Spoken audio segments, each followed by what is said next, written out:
Hello, and welcome to Lesson 3 on how to build deep and wide social networks, hosted by the Guild of the Rose.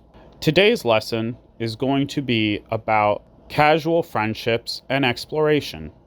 And what we mean by that is that this lesson is going to be about taking people we had made acquaintances in the previous step and turning them into casual friends. Whereas making acquaintances with someone is about building comfort and letting them know that you're safe, this is about exploring each other's personalities and your compatibility as anything more than just casual friends. What does this look like in practice? It looks like hanging out. And an important part of that is inviting them to go do things with you individually. When you think about the people in your life who are casual acquaintances, and you ask yourself what distinguishes them from people who became friends, is that there is usually a friction point about inviting them to hang out outside of the context you initially met. It is important to remember that this is entirely in your own head, and that a majority of people are going to be very happy to be invited to anything. It's flattering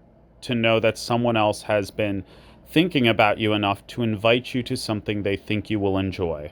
Generally, at this point, my suggestion is attempt to hang out 3 times. Now, adult schedules, especially in the modern age, are very hard to keep aligned, so people will reschedule with you. The difference between a reschedule and a flake is how willing the other person is to do work to make it up to you and to meet you again. If they flake out on hanging out and then make no follow-ups, well, they're signaling to you pretty clearly that they're not interested in making it anything more than an acquaintanceship. But if they are forced to reschedule but seem genuinely distraught and are the first ones to suggest when you guys can hang out again, that's a good sign. If after 3 times they seem not to be interested, just let go. And if they attempt to continue further, then you can reciprocate.